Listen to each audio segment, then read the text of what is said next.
Take your seats. Good morning, Judge.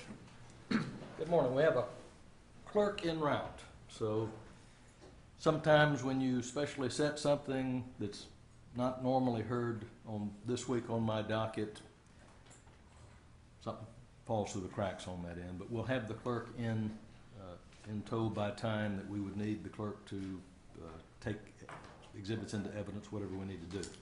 Now, this is the case of the State of Florida versus Cody Casal, case number 2017 MM 4045. We're here on the defendant's motion to dismiss. Are there any matters that we need to discuss? I think I probably have one, but any matters that the party wish to discuss before we proceed with the hearing? None from the state, Your Honor.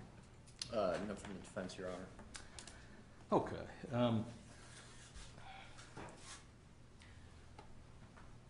We're all learning, particularly as the legislature makes changes to things. We've all got to sort through them, make sure we understand the standard that is to apply, whether it's prospective, retroactive, or it's something that can be done.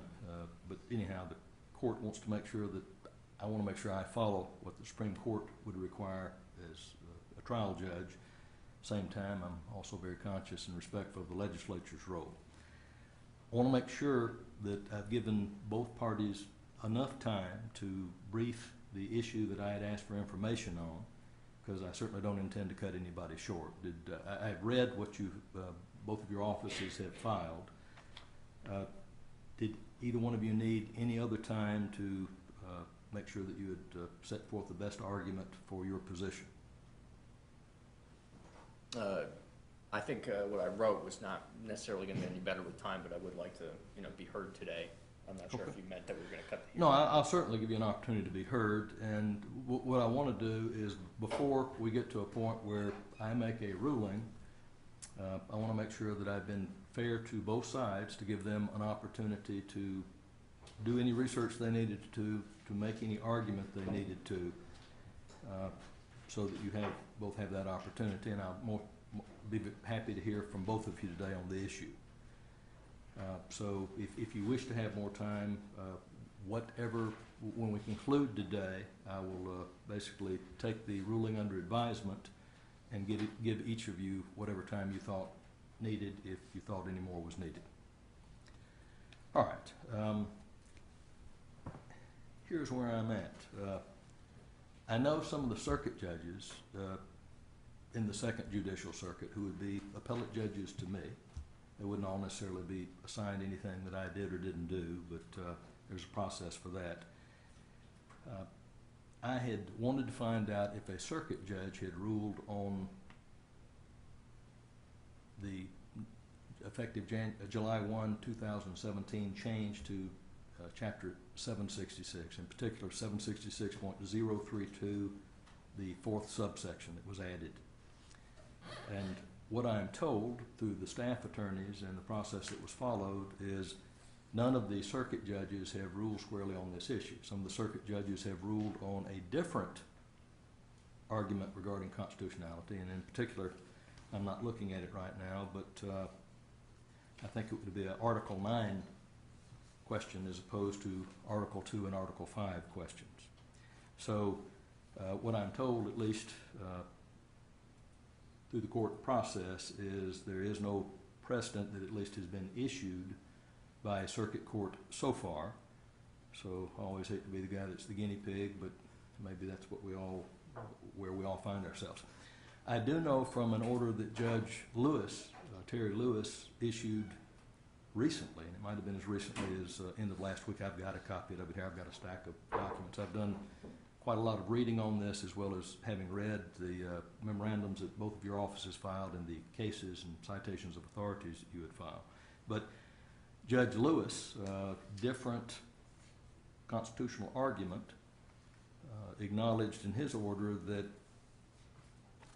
different circuit courts throughout the state have come down with different answers, meaning that it's far from crystal clear that anybody and everybody would look at it and say, gee, yeah, 2 + 2 is 4, right?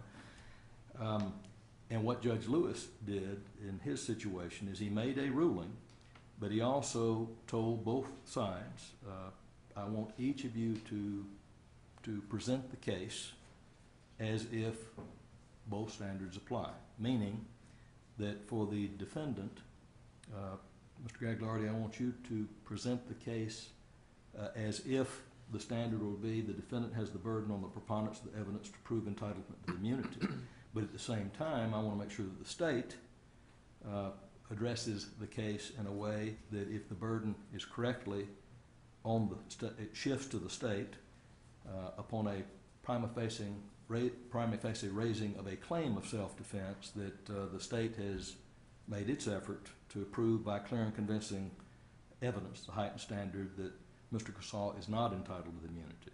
That way, I'll be in a position to, regardless of how we ultimately come down, I've got an answer for both standards, and if the answer is the same, then that makes that simple. If it's not the same and split, then one, or good Lord, even both of you may want to appeal whatever happens, and regardless of what I do or don't do, there'll be reasonable minds that could differ somewhere. So we'll do the best we can. That being said, and we have a clerk here now, are we ready to proceed? Yes, Your Honor. All right. Mr. Gagliardi, let me go ahead and ask you first, if we were proceeding under the statute, the new subsection, and again, one of the differences between this case and the cases that the circuit judges have ruled on is, in this case, the date of the alleged battery took place after the effective date of the statute. So the new statute, according to the legislature, effective date was July 1, 2017. The alleged date of the battery here was in December of 2017, whereas in the circuit cases that I know of that have been decided, the alleged crimes in those cases took place before the effective date of the statute, and different argument. So I'm going to suggest that you put on a case, and certainly you'll be able to put forward or raise the prima facie defense, but to continue to try to prove out as if you're doing your best, whatever the standard would apply. The state will have an opportunity to cross-examine, do whatever they would need to on their end, but they will also have an opportunity to present a case if they wish to call witnesses that you did not call, and we can talk out those issues. So go ahead and call your first witness. And, Your Honor, briefly, just to make sure the court's aware, I'm not sure if you are aware, we are waiting on one witness for the state's side as well. Okay. Actually, if we could just touch back on the Yes, sir. Go ahead. on the standard issue. Yes, sir. There is another case that was not included in my memo that I found later. This is for a 4th DCA from November 2017, State of Florida versus Rodney Chavers. I have copies for everyone, if I may approach. Yes, sir. Most interested to see what a district court of appeal has to say. Unfortunately, it doesn't address the issue directly, but there is an important footnote where they say that they don't reach a conclusion on the standard because there was another legal issue on which the case was decided, but the circuit court does note that the standard has been changed effective June 9th, 2017. So the circuit court does acknowledge that the standard has changed, and they said that's not really the issue here.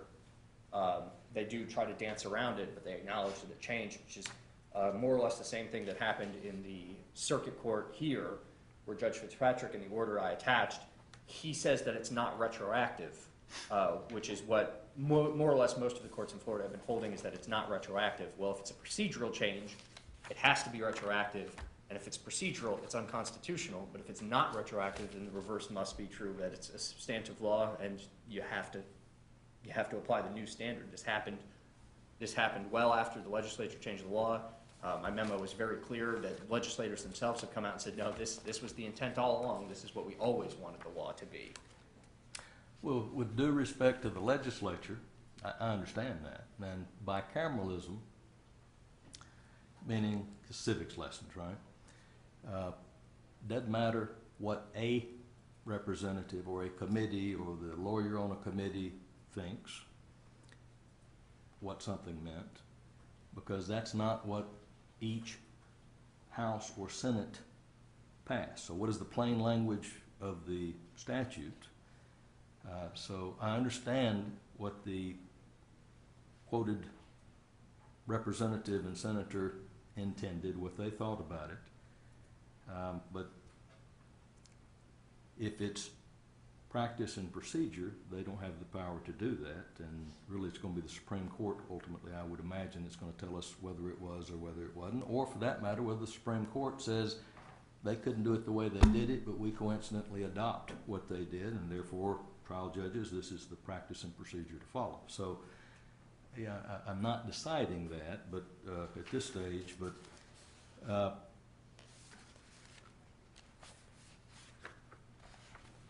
the cases that I have seen don't directly take on the issue.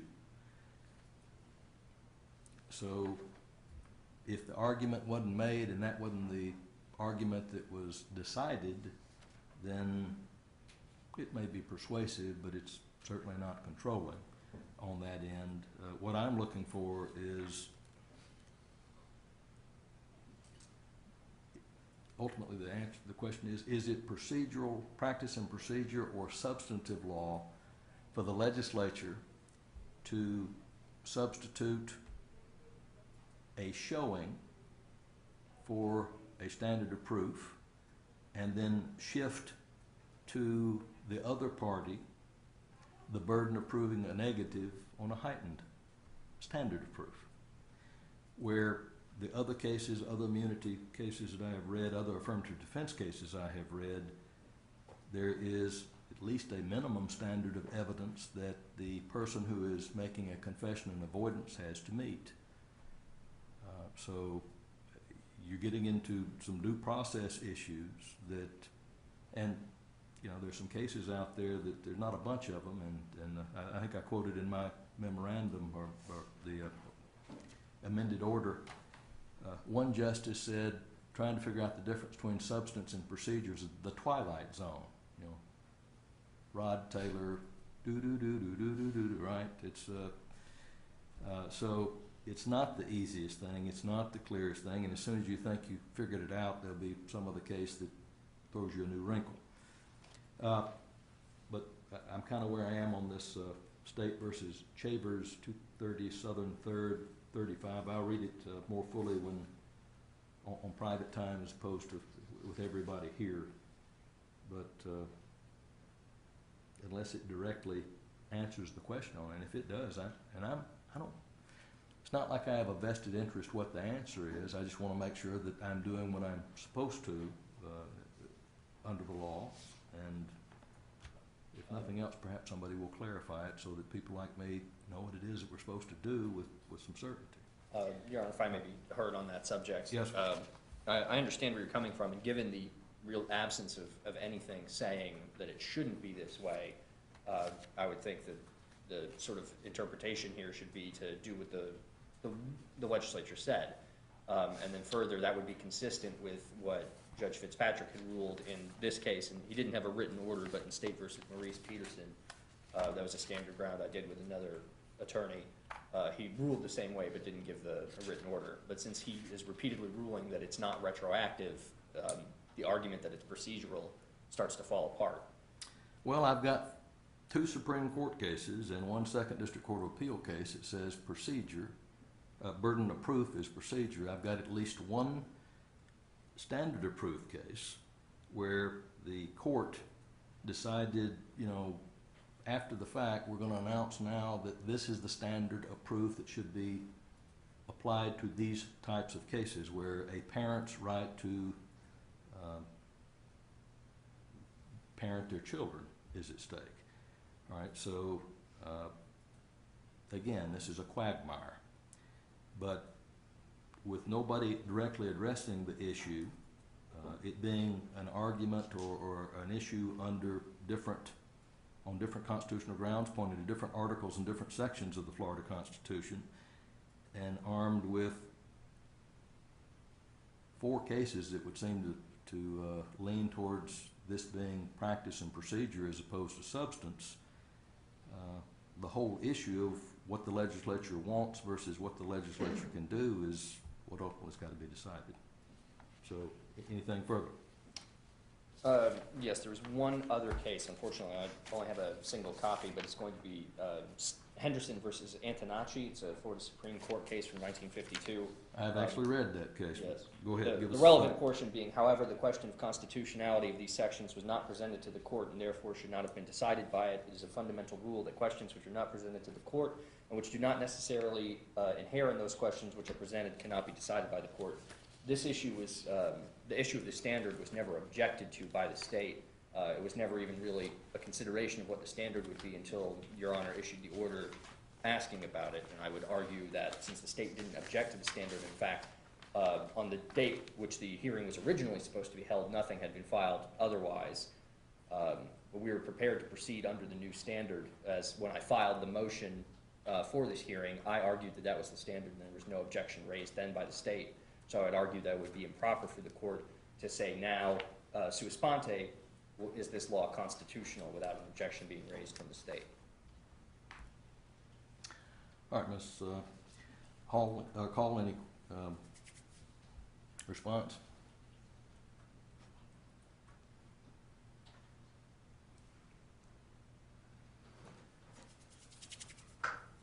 None really that I can think of, Your Honor, other than the fact that I think we're here for the right reasons as far as having to discuss whether or not the standard is clear and convincing by the state or preponderance of the evidence by the defense. Whether or not it was raised at the prior hearing, it was raised at all. We're here prepared to argue it. The memos have been written. I think it's a proper thing to argue here and have this at this hearing. But we'll defer to the court on that one. All right, and here's where I am on that. I appreciate the argument, and it may be that is a very good matter for you to state it on the record. And the answer is I don't know firmly what the answer to that is. And it may come down to something as ephemeral as what is or is not organic law, because I don't even know if Black's Dictionary tells us what that means, but I think the ultimate standard is a court certainly on its own, and this is something I've kind of found out over the course of this week as well, but a court on its own in a case can't say, you know, I don't think that statute's constitutional if it's involving either taking of a substantive right that existed before.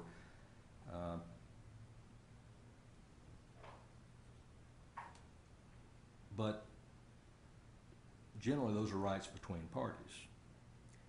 If we're talking about the separation of powers, I don't know who other than a judge is going to look at something and say, I want to make sure I get this right. What's the answer, right? Now, whether I wade in not really understanding how to do it, because I've never looked at a statute and questioned the constitutionality of it before, in a way that certainly as a judge and even as an attorney where I actually said I'm following through with this argument, right? I think the ultimate standard is, or maybe the proper way to say it is should be, are the parties on notice of it and have an opportunity to weigh in so that we get it right. So you have made that objection. That ultimately might be a winning objection if all else fails on that, but at this stage we don't know if it's going to matter, because it may be that you're able to prove by the preponderance of the evidence, and it may be the state's not able to do what it would need to do if the other standard applies, and I've yet to conclusively rule what I'm going to do on this, because I want to make sure I do my best to get it right, and I don't take it lightly telling another branch of government perhaps they strayed. So, anything else before you call your first witness? No, that completes the argument on the standard from the defense, Your Honor. Okay.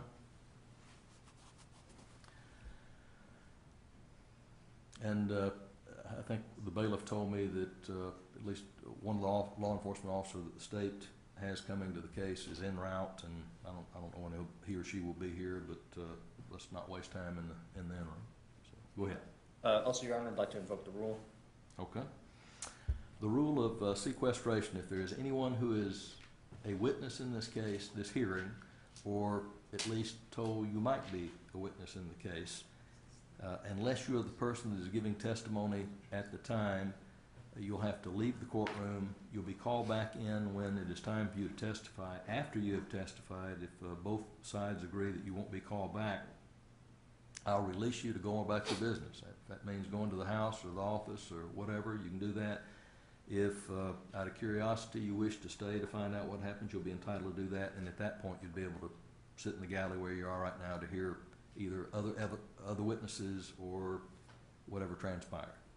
All right, so if you're potentially a witness in the case today, you'll need to step out into the hall area on the other side of the doors, and somebody will come out and call your name for you to come in when it's time.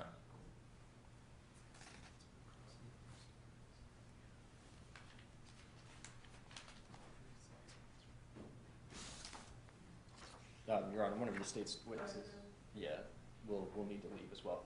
Okay. And I don't know about it by sight who's who, so between the attorneys, I y'all believe can tell. that covers it. Okay, good.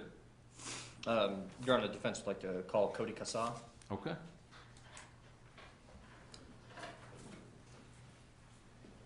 Mr. Croissant, if you'd, Let me just skip right to these being pictures, I have a question. This is the building in jail.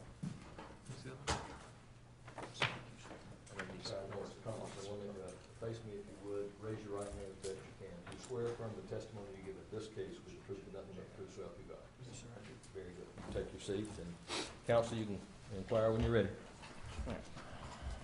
Good morning, Mr. Kassah. Could you just please state your name for the record? Cody Kassah. Mr. Kassah, do you know somebody by the name of Brittany Duncan? Yes, sir, I do. Okay. How do you know Brittany Duncan? She's my cousin, sir. So you've known each other for a number of years? 22. And how are you related? I know you're cousins. Her mom is my mom's sister. Okay, so maternal cousins. Yes, sir. Were you with Miss Duncan on or about the night of December 2nd, 2017? Yes, sir, I was. Where were you that night? Well, we started out at my house, at my mother's house in the front yard, and then we walked to the Kangaroo gas station in Woodville, off of Woodville Highway, and on the way back, I'll just continue along with the questions. What were you guys doing that night? We'd had a couple drinks and went to the store to get a pack of cigarettes. Okay. So as you said that you had gone to the Kangaroo Express and you're coming back, did you encounter law enforcement on your way back from the Kangaroo Express? Yes, sir. And what happened when law enforcement stopped you? They stopped us and informed us we were walking on the wrong side of the road, and then proceeded to ask questions about whether we knew anything about the meth trade in Woodville. So so how would you describe Miss Duncan's demeanor as you were stopped by the police? Very talkative. She was very talkative. What would you say her level of intoxication was at the time? She was drunk. And so have you been drinking with Miss Duncan before? Yes, we have drank before. So would you be able to recognize the signs of intoxication, Miss Duncan? Yes. Does she have a sort of a tell that she has been drinking? Objection leading. Overruled, we can answer yes or no. Go ahead. She does. She begins to slur her words and typical signs of intoxication. After law enforcement sends you on your way, the stop ends, where did you go afterwards? We began to walk back to the house. During that time, did Miss Duncan become aggressive in any way? Yes. In what way did she become aggressive? She struck me after I told her she needed to calm down. So she began to physically swing at you? Yes. At any point when she was swinging you, did you swing back? No, sir, I did not. You never swung back with a closed I never fist? once hit her. Okay. So she is swinging at you, then you restrained her. Yes. How did you restrain her? I put her in a headlock. And So a I- headlock, I reached my arm around the back of her head and had her like this. She was bent over with her head under my arm like this. so her arms are still free at that point? Yes, sir. And as you have her in the headlock, is she continuing to swing and be Yes, aggressive? sir. So she's still swinging. What happens after you place her in the headlock? I fell back, used my weight to fall back, and tried to restrain her by wrapping my legs around her so that she couldn't really move. Were you And- successful in this maneuver? When I fell back, yes. After that, everything stopped. She stopped swinging on me, so I rolled her off of me, got up off the ground, and walked away. And so where did you go? I went back to my house. Okay, and you don't know where she went? She followed me the whole time, yelling at me that she was going to call the cops, that she had me now, I was on probation, and I was effed. She was calling the police. Okay, so she continued to follow you, Yes, sir. and she was belligerent the entire time? Yes, sir.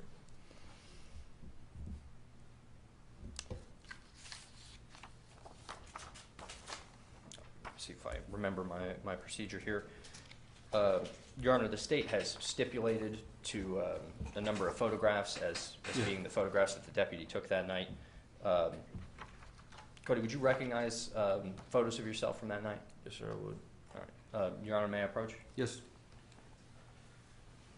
Cody, this picture is marked Defense Exhibit 1. Can you describe what you see here? Yes, sir. That is the lacerations on my elbow from the gravel when I hit the ground. So the street that you guys were on was not paved, it was gravel? It is paved, but the side of it where the altercation took place had little bits of gravel. Gravel, okay. And so the gravel is sharp? Yes, sir. So I mean, if there's you were to rocks. impact it, you think it would cut you? Yeah. Did the gravel cut you that night? Yes, sir. You can clearly see little bits of dirt and, well, I guess the rocks aren't in there anymore, but And is that wound bleeding? yes, sir. So that's a fresh wound? Yes, sir.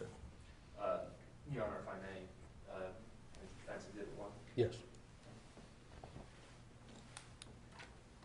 Mr. Casal, this is marked Defense Exhibit 2. Can you describe what you see here? Yes, sir. That's me with my hands behind my back, And or behind the back of my head. the deputy was taking these pictures? Yes, sir. So this is after the incident. Yes, sir. Can you describe what you see around your chest area? Yes, sir. That is red. It's just redness? Yes, sir. Maybe a sign of physical exertion? Yeah. I was pretty hot. And so what do you see around, I have 2 knots on my forehead. just small, Little bumps. Yes, sir. And just a swelling? small laceration above my left eye. Okay. Your Honor, if I may. Yes. Cody, Mr. Casal, do you recognize this photo? Yes, sir. That's the mug shot from that night. So that was taken in the Leon County Jail? I was taken in Leon And when County you were Jail. processed in Leon County Jail, did you get in any other altercations? No, sir.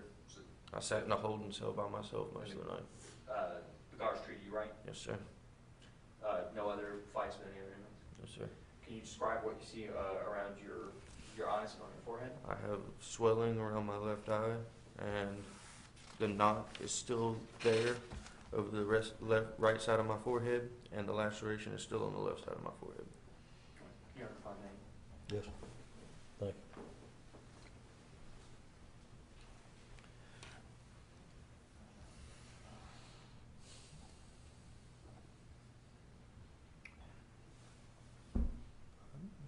I have no further questions for Mr. Casal. Thank you, Your Honor. Very good. Your witness, state? By stipulation, are these already into evidence? Yes, the state stipulated to them. Okay. So exhibits 1, 2, and 3 are in evidence. Your Honor, may I approach Yes, sir. photos? Yes, sir. I may have gotten them out of order. There's only 3, so it won't be terrible. Yes, sir. Good morning, Mr. Casal. Morning.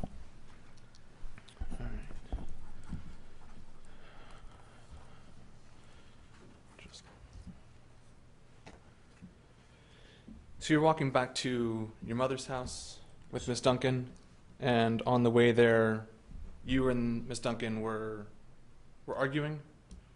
An argument had started after we left the Yeah. police. Yes, sir. And at some point, she started to swing at you. Yes, sir. Did she make contact with you? Oh, yes, sir. Make contact with your eyes Yes, sir. and the left side of your head? Yes, sir. Around your ear? Around my ear. She may have hit my ear. I'm not too sure. Okay. Did you raise your arms up at all in defense? The only time I raised my arm up is when I pushed her hand away to keep her from hitting me again. And then you wrapped your right arm around her back of her head Yes, sir. and then held her down. Put And it- at this point, where's her head's probably around your sternum, waist area? It's right here, right in my ribs. Okay.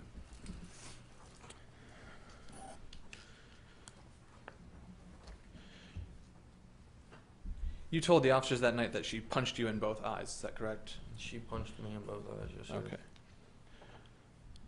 She used her left hand? She used both of her hands. Okay. May I approach, Your Honor? Yes.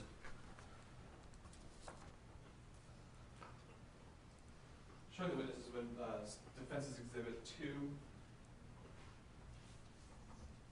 There's no redness around your eyes in this photo, is there? No, sir, there is not any There's no redness. swelling in this photo, is there? No, sir, but it was in poor lighting and the officer didn't really take a look at him the way he should have.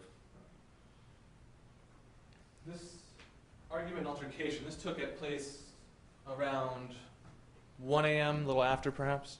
A little bit before, because I wasn't actually put under arrest until 1 a.m. It was around 12:30, maybe.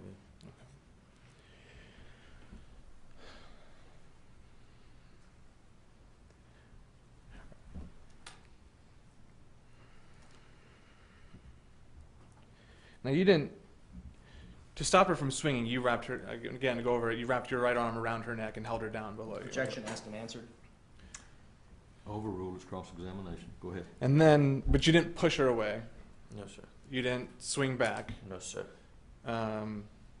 You didn't kick her or do anything else. No, Your sir. action was to wrap your arm around her. My reaction was to Okay. restrain her.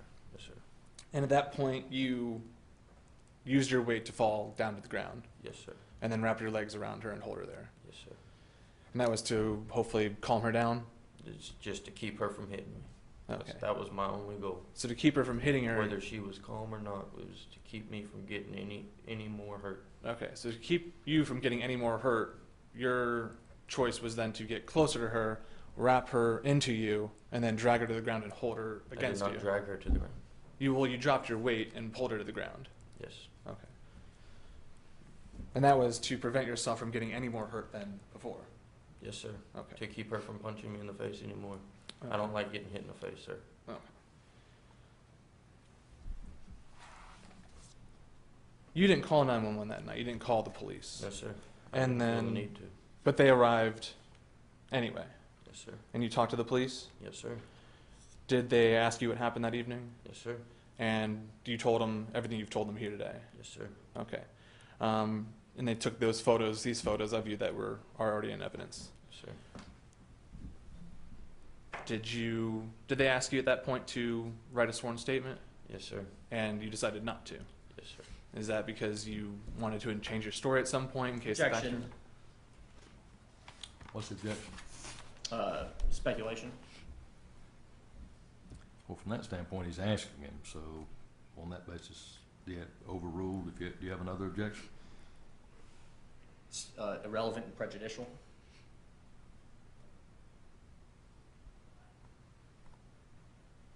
It's also argument. I'm going to sustain the objection. Yes, sir. You may be able to lay a predicate and get to the same place otherwise, but go ahead. You didn't decide. You decided not to tell the police. You told the police what happened, but you did not want to put it into writing. Yes, sir. I You did not want to swear to the testimony you were giving to the officers that evening of what happened. No, sir. I did not. One moment, Your Honor. Yes.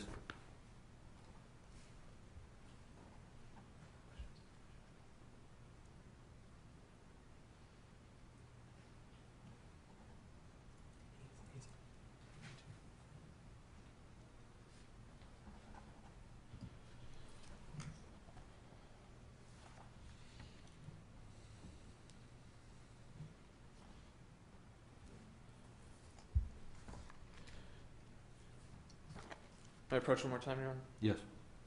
Now showing you Defense's Exhibit 1, we've identified this as your elbow. That is my elbow. That's your left elbow? That is my right elbow. Bravo, excuse me. Now you testified that there were scrapes on your right elbow. Yes, sir. And that you fell into the gravel. Did you tell the officers about any other injuries to your body? I told him that I feel like my eye may be swollen and that she had hit me in the side of the head. I hadn't looked in the mirror at that point. I was still Okay. outside. So I didn't know exactly what injuries were to my face, what injuries I had to my face, but yes, I did tell them where she hit me and that there may be injuries there. Nothing to your shoulders, other arms, back? Are there pictures? I'm asking you. No, sir, there are no, if there aren't any pictures of them, I didn't mention any injuries. But did you have any injuries that evening? Sir. No further questions, Your Honor. All right, any redirect? Yes, Your Honor, briefly. Yes. Do you folks? May I approach, Your Honor? Yes, sir. These are- Okay, thank you. Go ahead, Mr. Mr. Kasa, at the night of your arrest, were you aware that you had a right to an attorney? Yes, sir. So when you declined to give a sworn statement, was that because you thought it would be best to consult with an attorney before anything else? Yes, sir. Okay, no further questions. Very good. Sir, One, you Your may, Honor, or no? No, Your Honor. you may step down and join your counsel at the table. All right, Mr. Gagliardi, did you have any other witnesses you wish to call? Yes. I'm gonna go ahead and call Dora Duncan. Dora Duncan? Yes. Okay, very good.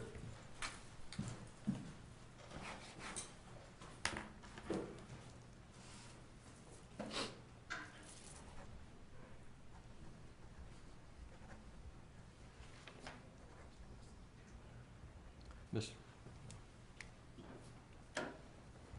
don't have my glasses on. I started to mistake you for the next witness. Miss Duncan, come head up, please, ma'am. You'll be here. What I'm gonna do is administer an oath for you, so, raise your right hand. Do you swear affirm the testimony you give in this case will be the truth, and nothing but the truth, so help you God? Yes. Very good. Sit down, get comfortable. Sir, you may inquire when you're ready. Thank you, Your Honor. Good morning, Miss Duncan. Good morning. Miss Duncan, what is your relationship to Brittany Duncan? Her aunt. You are her aunt, Hmm. so it's your sister's daughter? Yes. Did you see Brittany Duncan on or about the night of December 2nd, 2017? Yes. Can you describe her appearance at the time that you saw her on that night? Objection relevance? Overruled. Go ahead. She acted like she was drunk. She was angry. So have you been around Miss Duncan when she's been drinking before this night? Yes. So you would know from knowledge and experience what it looks like when she's drunk? Yes. Would you say on this night that she appeared drunk? Yes. So when did she arrive, on December 2nd, when did she arrive at your house? After the deputies left with my son. Okay. So he had already been arrested at this time. She came to your house, Yes. and you were able to observe her and talk to her? Yes. So you had ample opportunity to observe her demeanor and state of intoxication? Yes. And would you say that she was intoxicated? Yes. And she seemed upset and angry? Yes. All right. What level of intoxication would you say she was at? Objection personal knowledge? I mean, inability to testify to the level of intoxication that the victim's in?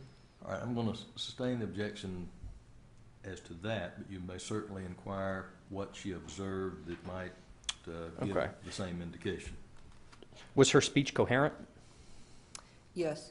When she was speaking to me, she was very angry, and usually when she's drunk, she's very angry speaking and acting out. So when she does get drunk, from your knowledge and experience, she gets angry. Yes. And so you would say that her level of anger is consistent with her level of Yes. usual drunkenness. Right. I have no further questions, thank you. Very good. Ma'am, stay here just a minute. The state has an opportunity to cross-examine if they wish to ask questions, so, One moment, Your Honor. yes, go ahead.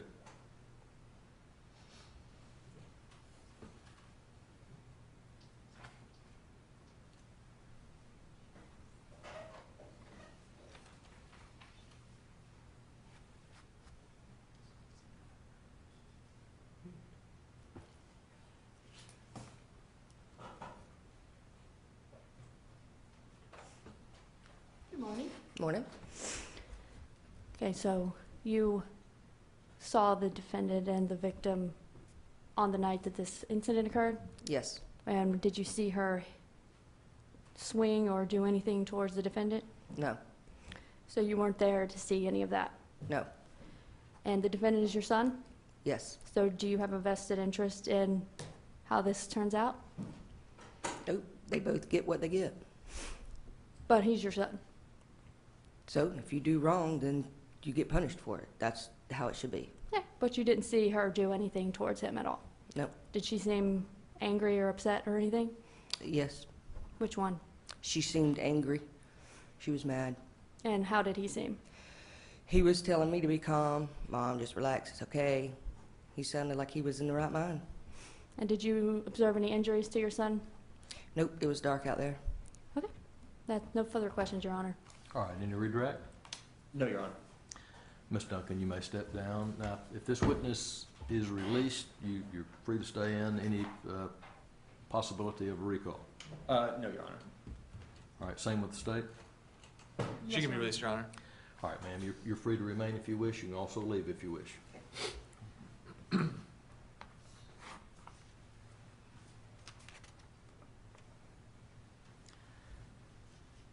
Mr. Gagliardi, do you have another witness? No, Your Honor, I think I've gotten everything I need. All right, very good. All right. State, do you have a case you wish to present? Yes, Your Honor. The state would call the victim Brittany Duncan.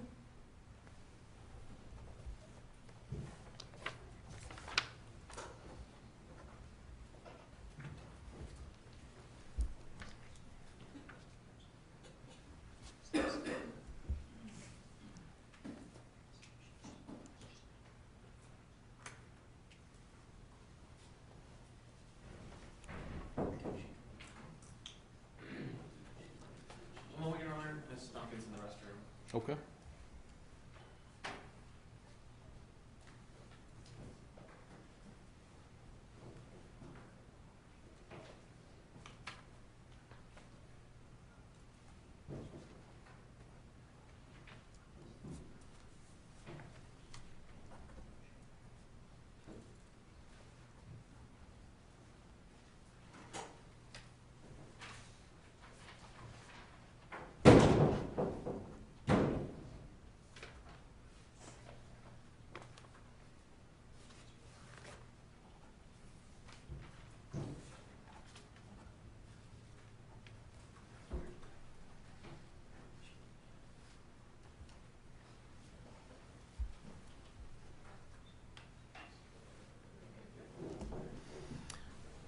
Ms. Duncan?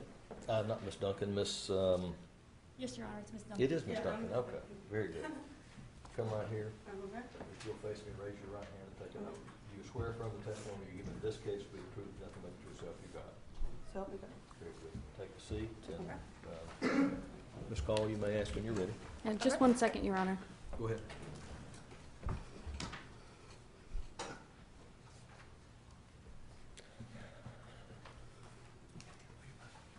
Just change the numbers. Okay, good morning, Ms. Duncan. Mona. Can you please state your name and spell it for the record?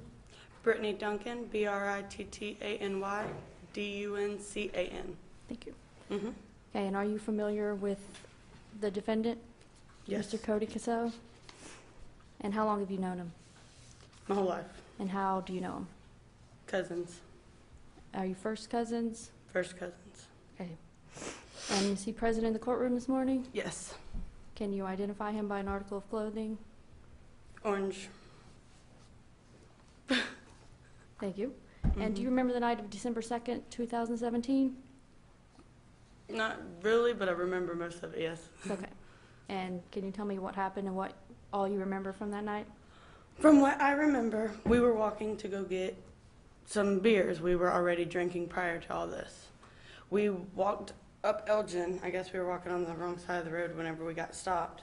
That led to an argument, and I don't know exactly what went from there, but he got very mad and started choking me. And have you seen him intoxicated before? Yes. And would you call him intoxicated this night? Yes. And were you intoxicated on the night? Yes. And did you hit him at all? Did you swing at him? No. He just started grabbing you and choking you? Mm-hmm. Because, After our argument, yes. and what were you arguing about? I do not remember. But your argument made him angry? I guess so. Okay. And were there photos of you taken that night? Yes, ma'am. And those photos were taken by a law enforcement officer? Yes, ma'am. May I approach, Your Honor? Yes. Okay, I'm showing you what, this is State Exhibit 2. I'll stipulate to all of it. Mr. Gagliardi has agreed to stipulate to these, Your Honor. Okay. May I approach the witness? Yes. These are State's Exhibit 2. Okay. Do you know what these photos are? Mm-hmm. Markings. Are they a fair and accurate representation of what you looked like that night? Yes. And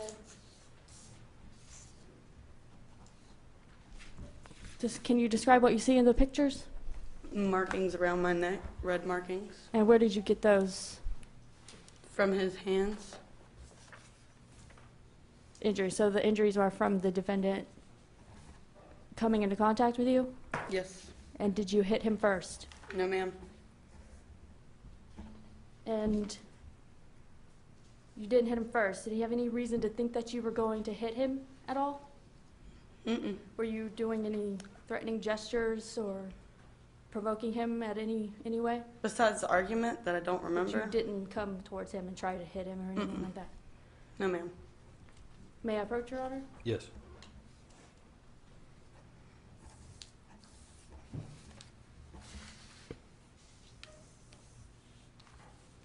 And what are the other photos here?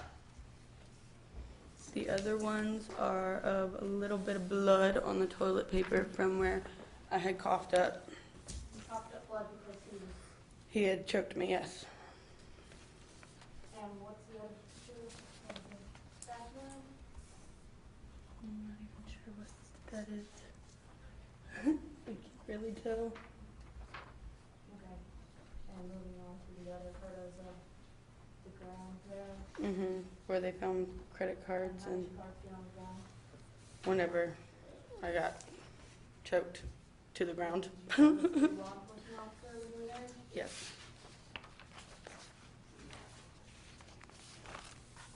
Doesn't matter if they're organized. Okay. I'm sitting here trying to organize them. That's what I remembered. There you go.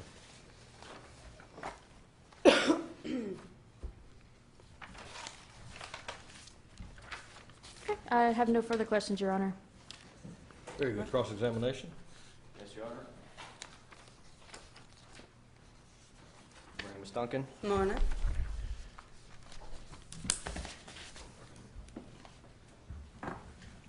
Go ahead, sir. Yeah, when you're ready. I believe those photos aren't marked, but may I approach? Yes, sir. I was looking myself. They actually on the back have a label, States Exhibit 2A through 2M, and I haven't counted them to see if it corresponds with the letters of the alphabet. top two that I need. I got you. Ms. Duncan, if we'll look at these, this is 2A and 2B States Exhibits. Mhm. These are close-ups of you on the night, yes? Mm-hmm. Can you identify your neck for me? Yes. Right around in here. That's, she's, let the record reflect, she's pointed above her shoulders, above the collarbone where her neck is. Mhm. What's this on your chest? I do not know. It's, But it looks like markings from where he choked me, because when he choked me, he grabbed me from around, like that. and that's That what I would wanted to go still back lead. to. because you just testified moments ago that those marks around your neck, of which there are none, there's markings on your sternum, you said that they were from his hands. But if you go to the other pictures, you'll Yeah, see, I've looked at all of them. They are all of your chest. There's basically nothing on your neck. And you testified There's a right moment here. ago that right there. the marks were from his hands. Do you see any Your Honor, I fingerprints? believe the witness has answered the question. Well, it's a cross-examination he can ask, so go ahead, sir. So, Overruled. do you see any markings, any fingerprints from where he choked you with his No, hands? don't see fingerprints. So, when he choked you with his hands, He didn't choke me with his hands. then why did you testify He that he choked you choked with me his hands? with his arm.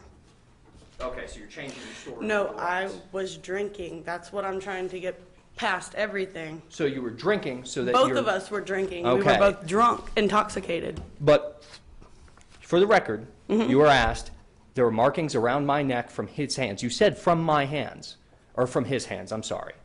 But the pictures don't show that, and now you're telling me that he never choked you with his hands, that he put you around your neck. It was around my neck. I've said Okay. that the whole time.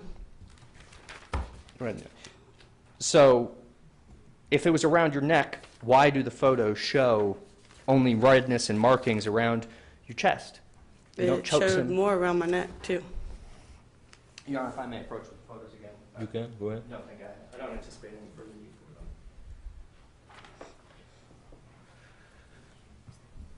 And a moment ago, when we were having this discussion, you said that you had been drinking, and that was what was causing you to have trouble remembering the events of that night? Mm-hmm. Okay.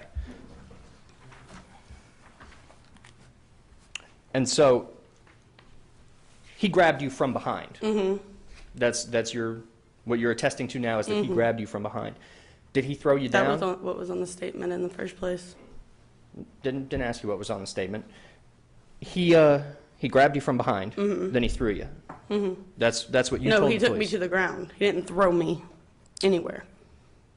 However, you told the police that Brittany advised that she was thrown to the ground as well. Mm-hmm. Did you fill out a sworn statement that Once night? again, I was drunk when I filled it out, S- so I don't you- really remember much. So if I were to show you the sworn statement, would you be able to identify it as yours? Probably. Okay. Your Honor, may I approach? Yes.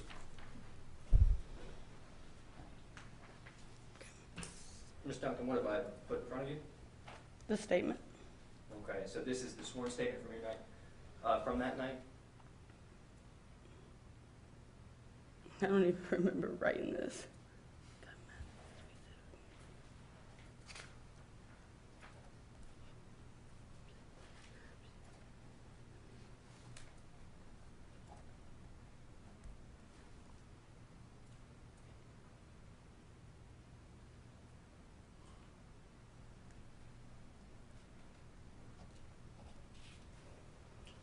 Okay. So would you attest that this is yours? That you wrote this? It's mine, but it looks like a lot of drunkenness involved as well. It happens to the best of us. Is that your signature, Ms. Duncan? Yes. Okay. So you would say that this is a genuine copy of what you wrote that night? Of what I wrote that night, yes. If you could read, starting from this line to before the highlighting stops. Okay, I get what you're saying. He threw me on the ground because he was angry. I can't even read that. That's okay. I just wanted that one line. He Okay. threw me to the ground because he was angry. So when you gave your statement to the police, you said that you were thrown to the ground. Then when you filled out your sworn statement, you said that you were thrown to the ground. But now today, you're saying I mean, that you were wrestled to the ground. Technically, that's being thrown to the ground if you're choked to the ground, right? Well, throwing implies that you became a projectile, that you were moved. Okay. Well, then I guess I took that the wrong way and put it on there. Okay.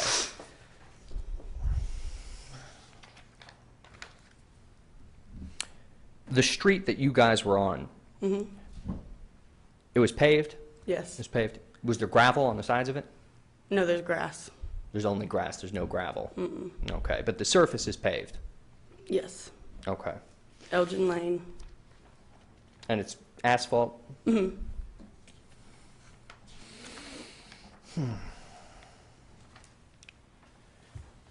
And so you testified today that you don't remember what the argument was about? All right, Your Honor, I have no further questions. Very good. Any redirect? Yes, Your Honor. Your Honor, do you have the photos still? I Can do. approach for those? They're up here. They're not necessarily This one? in the right letter sequence.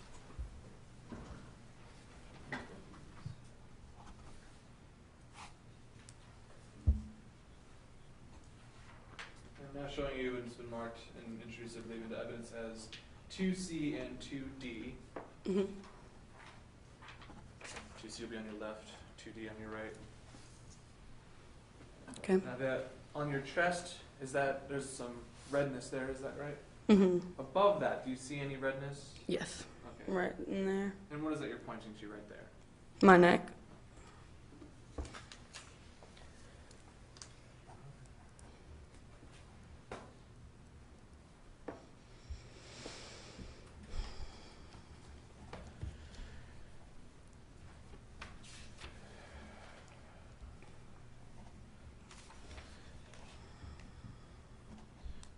Now, you were thrown to the ground, as you said in your statement, and as you testified now, you were thrown to the ground. Mhm.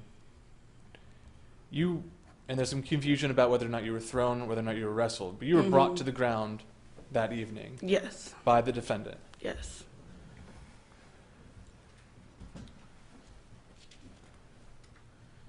Had he hit you up until that point? No. Had he pushed you up until that point? Mm-mm. Now, as you testified, you were drinking that evening. Mhm. But the sworn statement you wrote that evening, that was immediately after the events that took place. Mhm. And that was back on December 12th, 2017, Mhm. so a few months ago.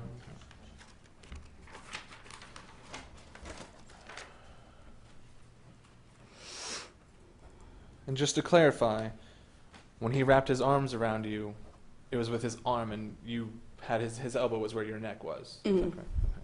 The inside of his elbow was where your neck was. And that's what you told the officer that evening, Mhm. and that's what you wrote in your sworn written statement. This is what I didn't write that in the sworn statement. Well, excuse me.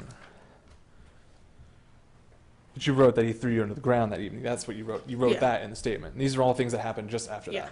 that. Mhm.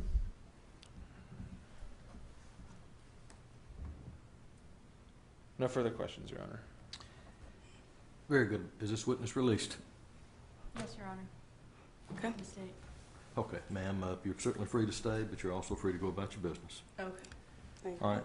State, do you have any additional witnesses to call? Yes, Your Honor. The state would call Deputy Jeffrey Kalin from Leon County Sheriff's Office. Very good. What was the last name? Kalin, Kaeelin. Thank you.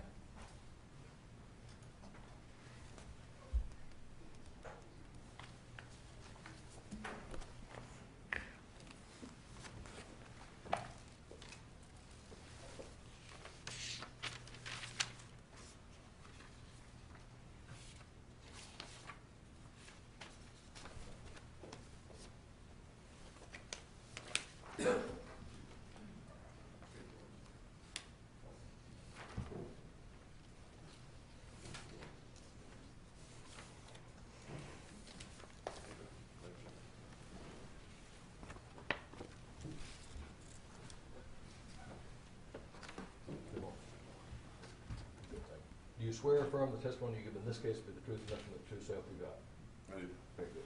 Go ahead, sir, take a seat, and we'll begin when you're ready, Ms. Cohn.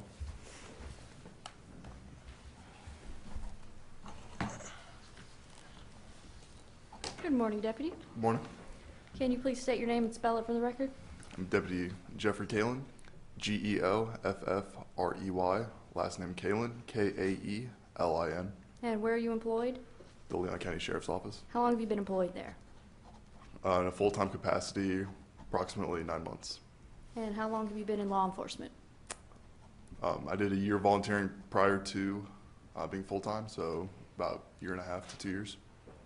And did you go through any training to become a law enforcement officer? Yes, ma'am. I went through a 40-hour-a-week program for about 5 months, at Pat Thomas Law Enforcement Academy, to get my accreditation to be a law enforcement officer in the state of Florida. After that, I went through a 6-week in-house training program with the Leon County Sheriff's Office, and then 3 months of field training. Okay, and during your career, have you ever worked any batteries? Yes, ma'am. How many batteries would you say you've worked? 30, 40. Okay, and during the investigation of the batteries that you've previously worked, have you made determinations that, based on your training and experience, who was the primary aggressor in the batteries? Yes, ma'am. Okay, and where were you working on the night of December 2nd, 2017? Yes, ma'am. And can you tell me what happened that night? I made contact with Cody and Brittany on Elgin Road prior to the incident occurring. They were walking home from the gas station, and they were walking on the wrong side of the road. So I stopped them for the violation. I gave them a verbal warning, and I was just talking to them at that point consensually. Brittany made statements about Cody's brother, which he became visibly upset over. And then they didn't wish to speak anymore, so they started walking back to their home. Okay, and during this first encounter, did Ms. Duncan or Mr. Casso appear to be intoxicated to you? Yes, ma'am. How intoxicated would you say they appeared? They were under the influence of alcohol. They weren't overly belligerent upon contact, but they had apparent signs that they had been drinking that night. Okay, and did you witness the victim doing anything threatening towards the defendant? No, ma'am. But you noticed he was angry? Yes, ma'am. And when you responded to the residents, who originally called you? Brittany called. Brittany called? Okay. And what did she tell you when you got there about what happened? May I reference my report Yes. for a moment?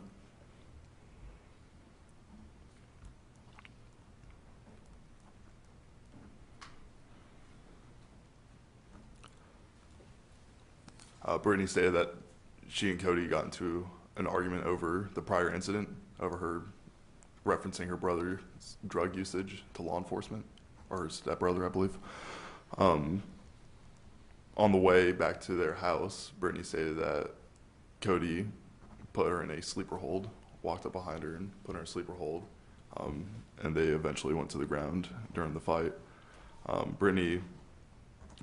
Cody then stated that he would go home and his mother would Objection, hearsay. Part of your opponent's All statement, right. Your Honor. I'm sorry? Part of your opponent's statement, Your Honor. All right, Defendant's own, this, Cody's saying this is defendant's own statements, all right, so the defendant's admission. if that's the objection, it would be overruled. I want to make sure I get this right. Yes, sir. The deputy is relaying what's in his report, and what he's saying is what he's reporting what Mr. Casal said as part, no? That's what Brittany. Brittany said, sir. Your Honor. If that objection wasn't as timely as the next statement of Cody Casso's. Okay. I was listening, but I also making the mistake of writing the prior thing, so I'm going to sustain the objection, reframe it for him to make sure I get it right. So do what you need to, and if you need to re-object, but that way I'm fully concentrating on what the objection is. Go ahead. To be clarified, Your Honor, the objection as to hearsay is sustained based on statements made by Brittany Duncan, not Mr. Casso. Yes. Thank you. Okay, and did you observe any injuries to Ms. Duncan? My first contact with her on Elgin Road and I believe Sand Lake Circle, when I first made contact, neither party had any injuries to them. Upon second contact after Brittany called law enforcement to intervene, I observed injuries to Brittany. Okay, and did you take photos of these injuries that night? Yes, ma'am. May I approach, Your Honor? Yes.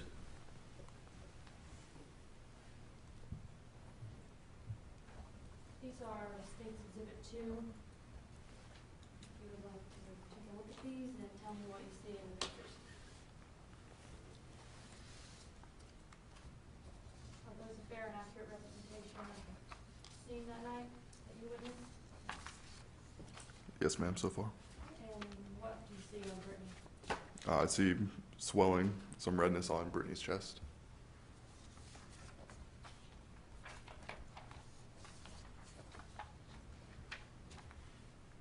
I see dirt on Brittany's elbow. That's consistent with a fight going to the ground.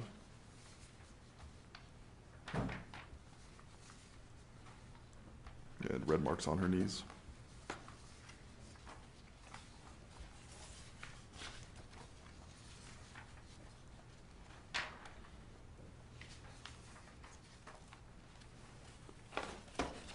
I'm seeing blood on a toilet paper roll, which she stated she coughed blood into after the incident. That would be consistent with what she told you that night? Yes, ma'am.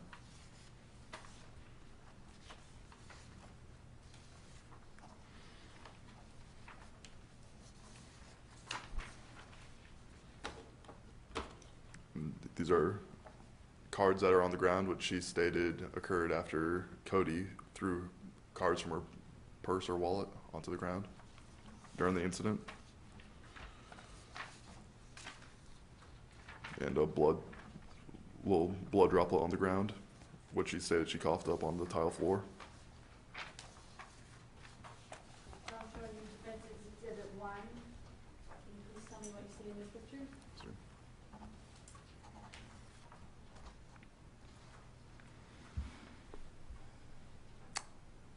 I'm seeing no injuries to Cody's face, and I'm seeing injuries on his right elbow.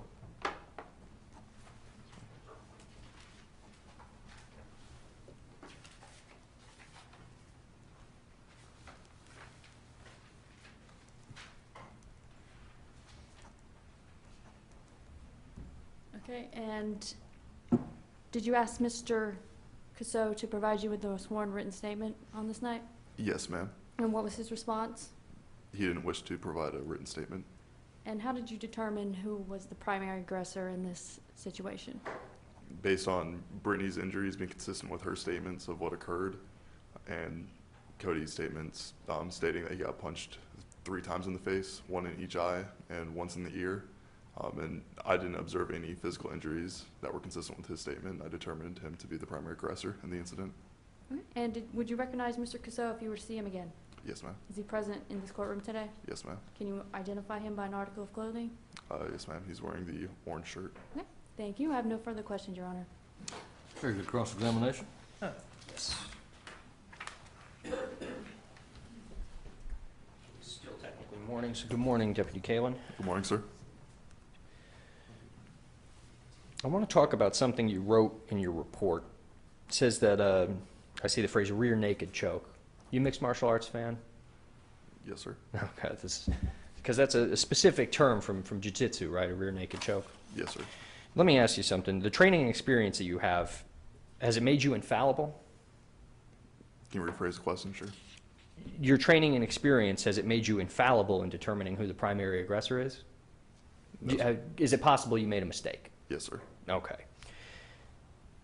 Let me ask you this. You said that his lack of markings was not consistent with that report. You said you were a mixed martial arts fan. You wrote that you had a rear naked chokehold in here. Do you remember Anderson Silva, Yes, sir. the fighter? Yes, sir. How many times did you watch Anderson Silva fight and just absolutely wreck somebody and then come out with no injuries? It occurs. Yeah, pretty much his whole career was walking out of there and he looked like he hadn't been in a fight, but you watched him.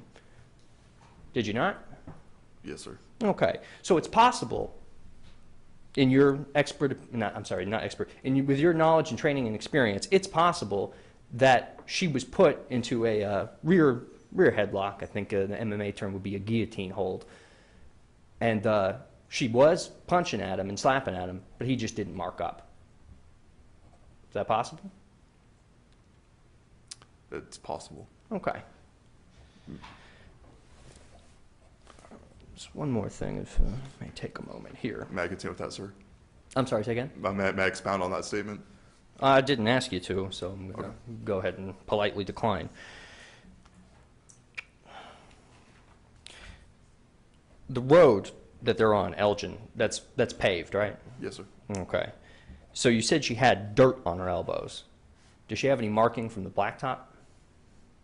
Not to my knowledge, sir. Okay. it wasn't gotten into which way she may have fallen or been thrown or any of that, but if somebody falls to the blacktop, wouldn't it make sense that there would be markings from the asphalt? Yes, sir. Okay. And you said that, without referencing the exhibit specifically, it's Defense Exhibit 1, you said that he had a laceration to his right elbow. Yes, sir. Is that consistent with falling to the ground? Yes, sir.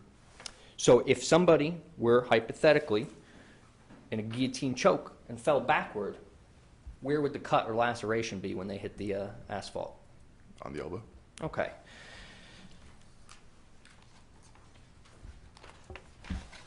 And so any sort of, if somebody were put in a headlock, they may have a busted lip or a cut in the mouth or something that would cause them to spit up a little blood. Yes, sir. It's consistent with being in a headlock. So let me see if I recognize this. You've stated that it's possible for someone to be in a fight but not have marks. It's possible, and in fact probable, that if they fell backwards while in a guillotine choke, they would have a laceration on the elbow that the hold was applied with, and that somebody who fell to the ground with their elbows on the asphalt would have blacktop markings. Did Brittany's elbows have markings from the blacktop? Not to my knowledge, sir. Okay. But let's say if somebody were in a guillotine choke and they have their elbows forward and they're holding right here, and he were to break the fall underneath them, would they have markings on their elbows then? Possibly, sir. Possibly, but probably less likely than if they had fallen forward, say if they were in a choke this way or they had been thrown onto asphalt. All right. I have no further questions. Thank you, Deputy Cable. Yes, sir. Very good. Any redirect? Yes, Your Honor. May I approach? Yes.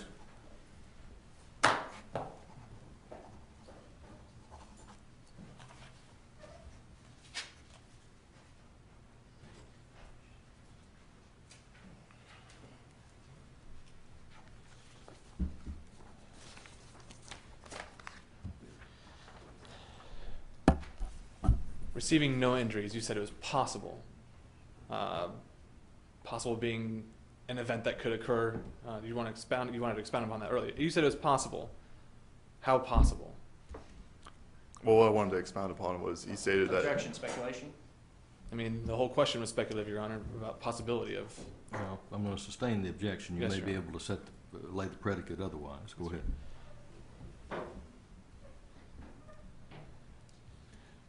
Do you have hesitation about saying possible when answering whether or not someone could not receive injuries from getting into a fight? Yes, sir. Okay. It was asked of you if you noticed any dirt or markings on Ms. Duncan on her elbows. Objection, misstatement. I asked if there was markings from the asphalt, not dirt. No, markings from the asphalt, dirt, either one of them. All right. Rephrase, Your Honor. In one question, it was about dirt. One question was about asphalt. You're kind of combining them. I'll sustain the objection, lay the predicate.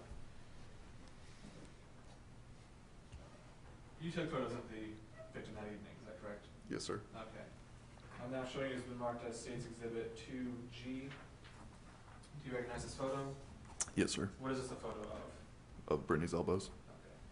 Okay. The two elbows that you see there, do they look identical? Coloration? Yes, sir. The right elbow versus the right elbow versus the left elbow, is there any kind of potentially marks from asphalt or dirt? Yes, sir. Which elbow? The right elbow primarily. And because it looks different than the other one? Yes, sir. And why do you say it would be asphalt or dirt? I see black markings on her elbows. Did you notice any other injuries other than the elbow injury to the defendant that evening? Swelling around Brittany's chest. Excuse me, the defendant. Did the I defendant have any- apologize. Yeah. Not that I can recall, sir. Okay, so you saw the elbow injuries. Yes, sir. Did you see anything on his shoulders, on his back? I mean, because was he wearing a shirt that evening? I don't recall. Okay, may I approach Your Honor one more time? Yes.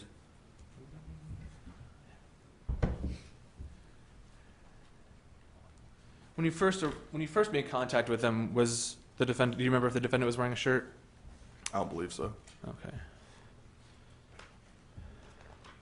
Oh, that was I think actually.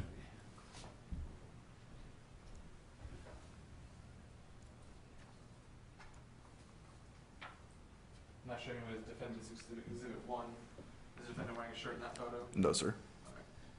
Now, did you see any other injuries on his person that evening that you can recall, No, sir. other than the elbow? Only the elbow. Now, he testified that it's consistent with someone in a, I believe it was phrased as a guillotine hold, could have fallen on their elbow, and that's how they could have gotten the marks. Yes, sir. Okay. If someone was being from a rear choke hold, forgive me, I don't know what the term was, rear choke hold with their elbow facing out, if they brought someone to the ground with their elbow facing out, if it impacted asphalt or gravel, would it get scraped up that way? Yes, sir. One moment, Your Honor.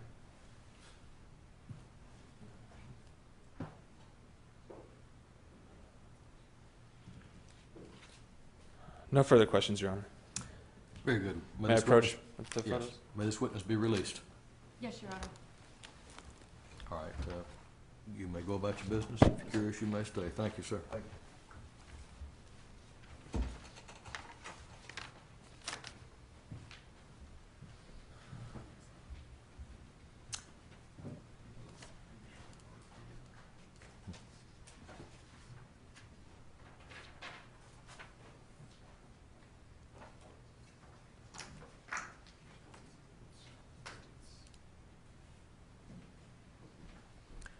Does the state have any other witnesses? No, Your Honor. All right, so both sides have rested. Yes, Your Honor. Yes, Your Honor. Anybody have cause for a rebuttal witness based on anything that's happened? Not from the state, Your Honor. Nothing from the defense, Your Honor. All right, very good. Do you wish to make argument? Yes. All Yes, right. Your Honor. Let's do this. Mr. Gagliardi, let me give you the first crack at it. As at a minimum, whether it's a claim you have to raise, then shifting the burden, or preponderance of the evidence, you have something that has to be done. So I'm going to let you make an argument.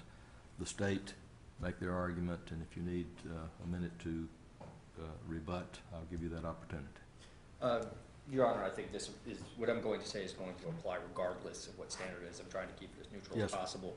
But let's just review what exactly we've heard. We've heard from a victim who, by her own admission, was too drunk to remember anything, changed her story on the stand, then when shown her statement said, this looks like I was drunk when I wrote it, didn't remember what she said, changed her story from whether or not she was choked by hand to being put in a sleeper hold, then changed her story about whether or not she was thrown to the ground or taken to the ground through some sort of wrestling maneuver.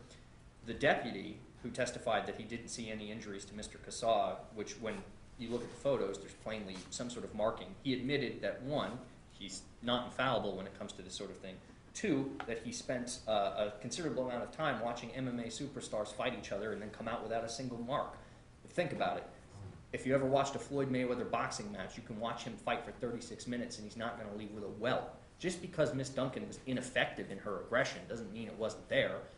And by the testimony of pretty much everyone here who witnessed it, Mr. Kassaw never threw a punch back. He never struck her.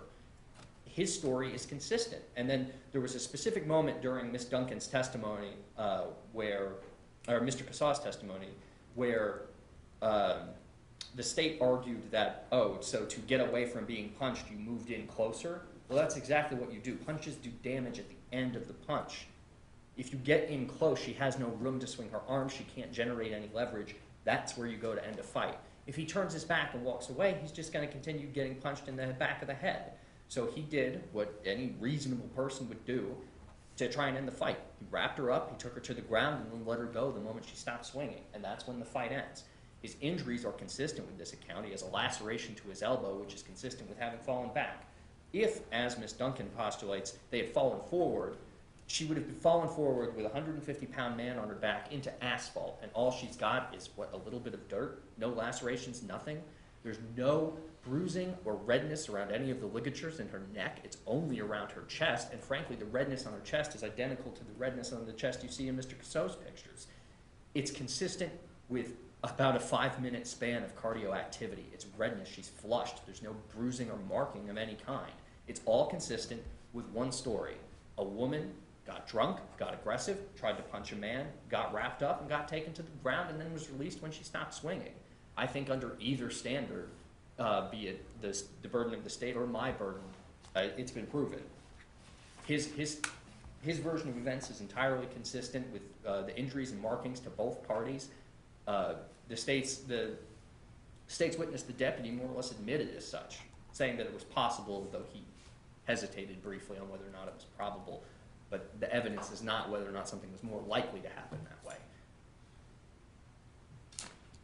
But I think when it boils down to it, you've got a state's victim and primary witness who's too drunk to recall anything. Her testimony is almost entirely without weight. You have her own aunt saying that she came up afterwards acting drunk and belligerent.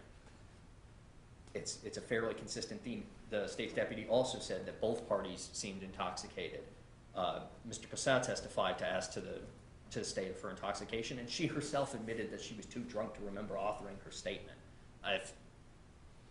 If you're assigning weight to the testimony of witnesses, I don't know how much you could possibly assign to that, but I think that under either standard, it's been met. All right. Thank you, sir. Go ahead. Your Honor,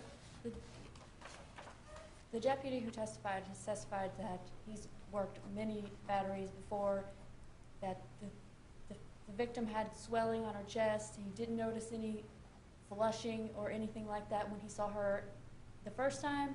They both admitted to being drunk.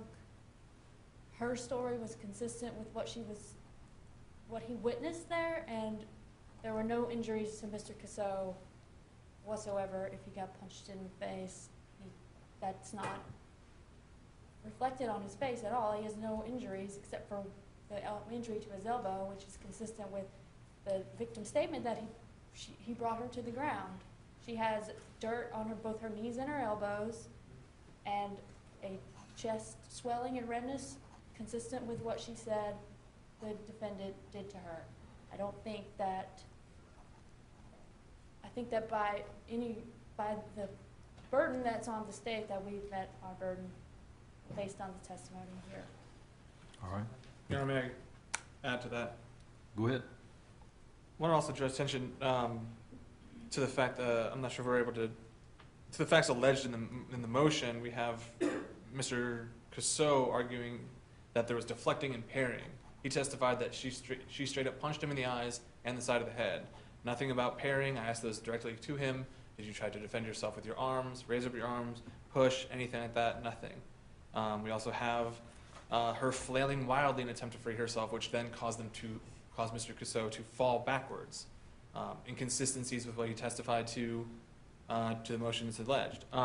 In addition, we have a witness that's the mother of the defendant. Yes, she testified that whatever you get, that's justice. But we have every single interested party, including this defendant, saying that one story happened is that he wrapped her up instead of engaging in a more reasonable fashion. He wrapped her up and then brought her to the ground using, which we've talked previously about, MMA moves. You have someone slapping or punching towards someone's face is one thing. To then use MMA style or wrapping someone up in an arm, either way, you have someone that's using unreasonable force in response to what was used here. The only way to understand the stand your ground issue is if you take only the defendant's word on what happened that evening. You have nothing in his way of injuries that corroborate his story. You have nothing to show on his face other than one single photo taken in the jail later that might show some redness or show some, darkness under the eyes from the hour of his evening. You have nothing on his face. You only have the elbows to injuries. They fell backwards. He said, dragged her to the ground, in the gravel. That's where he received his cuts to his elbows. But you have no injuries anywhere else on his person. No injuries on his back. No injuries anywhere else. To assume that they were on the ground, rolling around in the gravel, yet you have nothing observed by the deputy, nothing reported by the defendant himself, that there were injuries other than the elbow. The only way you understand that happened is that he brought her to the ground and landed on his elbow because she was swinging at him. But the fact is, you have injuries, whether or not they show up later, on the the victim, immediately after this event. Whether or not they were both intoxicated to the point they can't remember what's going on, she decided to write a sworn written statement immediately after the events, when her memory is fresh. Taken here a few months after, when she's now sober, but if she was intoxicated before, her memory from that evening might be tainted now. But she wrote a statement of what happened immediately after as the best of her knowledge. The defendant did not. The defendant waited, the defendant didn't call 911. He waited until now to testify that that was what was happening, that he was struck by the defendant, or excuse me, the victim.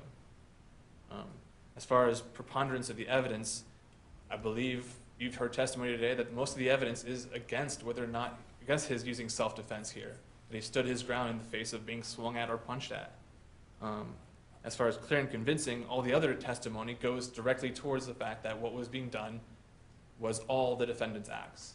Everything was done to the victim, a chokehold from behind that was unprovoked. The only thing leading up to that was minor arguments. In fact, you have testimony as far as the reason, the motive behind it.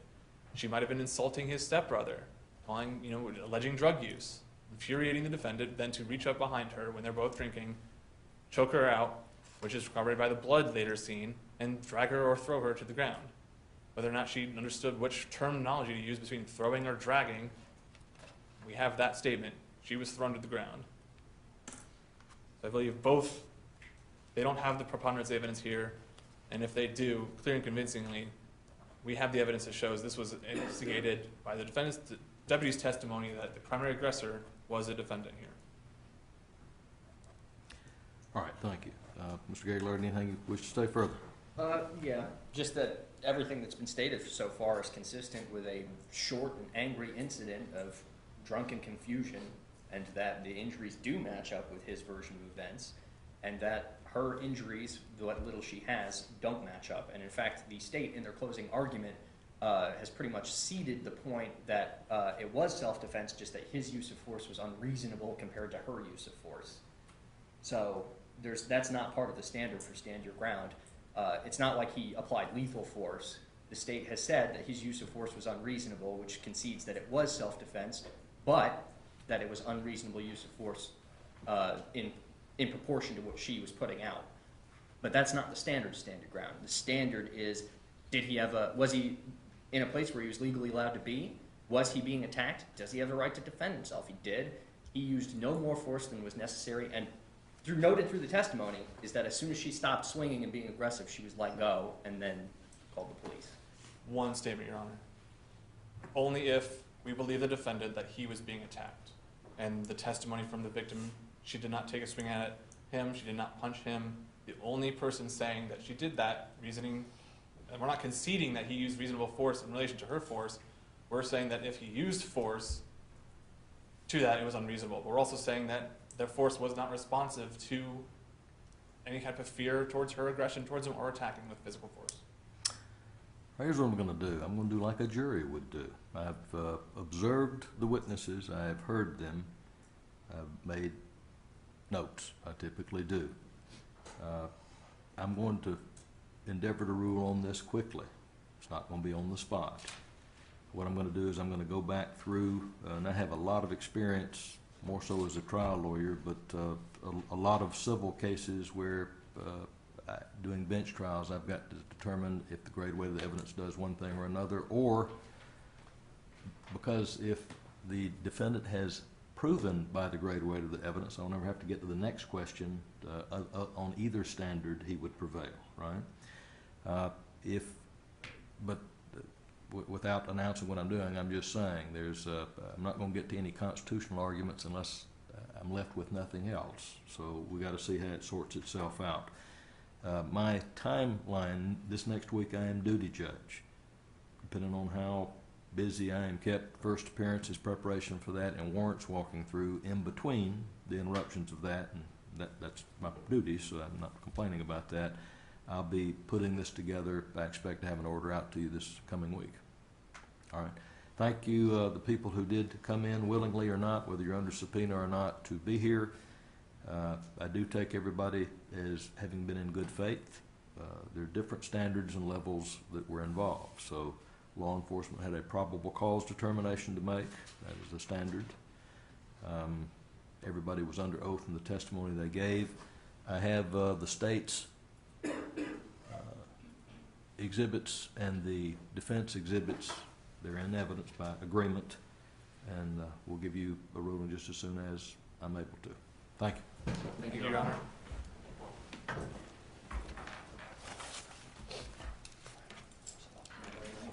That's all right. It's specially set, so you never know. There- It was a week ago, we read it.